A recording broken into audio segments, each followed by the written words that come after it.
So the other thing I think that a lot of individuals and a lot of companies will be curious about is what we think is going to happen in 2024 in terms of the talent landscape, and what does the talent market look like.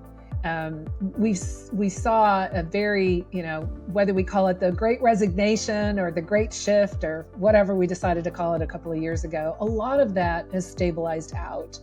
And we've seen a lot of stability in the job markets recently.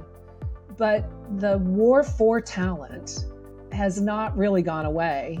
I think the shift has been there's not as much talent to battle for. That we're really reaching a point where many of the technologists who got us to the place where we are today are slowly making their way out of the market due to retirement. Others are making their way out of the market as they shift into areas like manufacturing or operating technologies, those sorts of things, engineering technologies. So we're seeing some shift of talent, but the need for us to be able to grow junior talent within organizations is certainly not going away anytime soon. And while employees may no longer be sort of in the complete driver's seat in terms of what they can demand from organizations for a new job, vis-a-vis, hey, I want to work from home, or I only want to work 4 days a week, or I'm expecting a big signing bonus, or I need 7 weeks of vacation, which we did see a couple of years ago. A lot of that's toned down a bit. However, many organizations, I think, are starting to recognize that employee engagement is critically important and retention is kind of the king. I need to retain my employees. And the best way for me to get new talent is to grow it.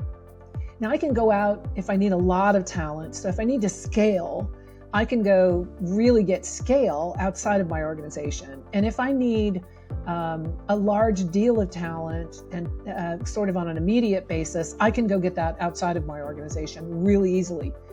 But if it's an emerging technology, I need to have some capability internally. Certainly I want service providers in my environment, and they're the technologists. They're the ones who probably have, some of the greatest scale in terms of talent and skill. But I need a level of technology capability internally as well. And organizations are recognizing this.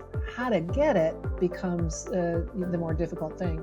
If I go out into the environment and into the market and I hire a person who has a great deal of talent, and I only hire a senior person in that way, I put myself at risk of what happens if that person does leave.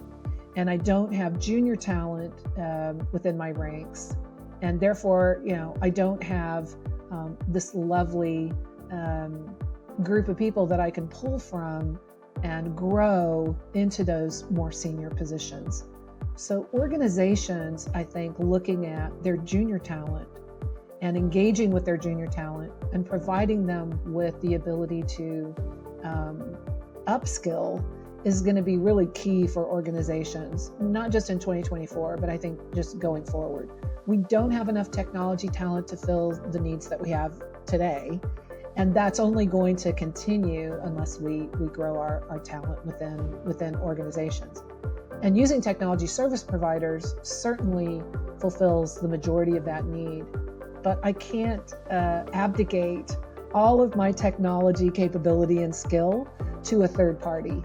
I cannot do that. I need to have some internal technology talent and capability. And I can't make it so thin that I don't have a junior pool of resources to grow and pull from as that senior talent tends to move on. So I think that's another area in 2024 that I think organizations will really be turning their eyes toward.